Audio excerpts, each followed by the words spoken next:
观众朋友您好，欢迎收看欧洲卫视双语快讯，我们带您一起直击当下热点新闻。Bonjour à tous et bienvenue dans Flash Info Bilingue. Chaque jour, Mandarin TV vous informe sur l'essentiel de ce qui se passe dans le monde en français et en chinois. 下面请看详细内容。据《费加罗报》4月25号报道，80岁的美国总统拜登在其推特账户上发布的一段视频中宣布参加竞选的消息。他写道：“我是连任的候选人，让我们完成这项工作。”他还强调要继续为自由和民主而斗争。据悉，美国选民对拜登的新任期前景持怀疑的态度。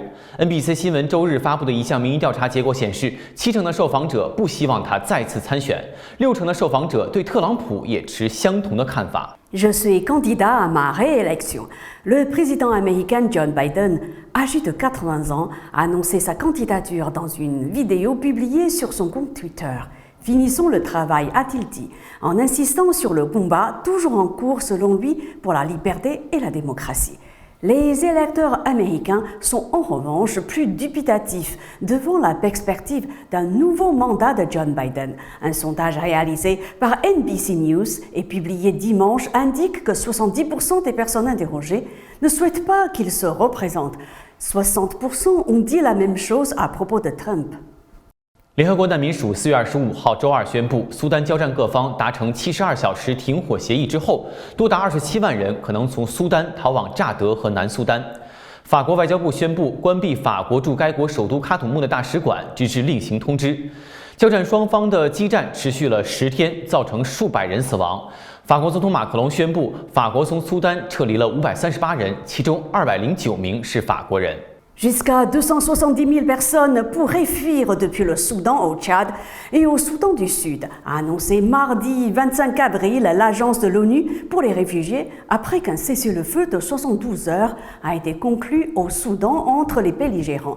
Le ministère français des Affaires étrangères a annoncé la fermeture jusqu'à nouvel ordre de l'ambassade de France à Khartoum, la capitale du pays. De violents combats opposent depuis une dizaine de jours l'armée à des paramilitaires faisant des centaines de morts. La France a évacué 538 personnes, dont 209 Français du Soudan, a annoncé Emmanuel Macron.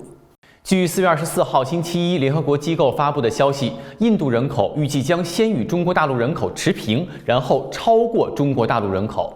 到4月底，印度人口将超过14.25亿，取代中国，成为世界上人口最多的国家。D'ici la fin du mois d'avril, l'Inde sera le pays le plus peuplé du monde, avec plus de 1,425 milliards d'habitants, selon une estimation d'une agence de l'ONU rendue publique lundi 24 avril. La Chine va bientôt céder sa place détenue depuis longtemps de pays le plus peuplé du monde. D'ici la fin de ce mois, la population de l'Inde devrait égaler la population chinoise avant de la dépasser, selon un communiqué du département des affaires économiques et sociales des Nations Unies à New York. 以上就是本期双语快讯的全部内容，更多资讯请关注欧洲卫视 YouTube 频道及微信视频号。感谢您的收看，咱们下期节目再见。C'est la fin de cette émission. Merci à vous de l'avoir suivi. À bientôt sur Mandarin TV.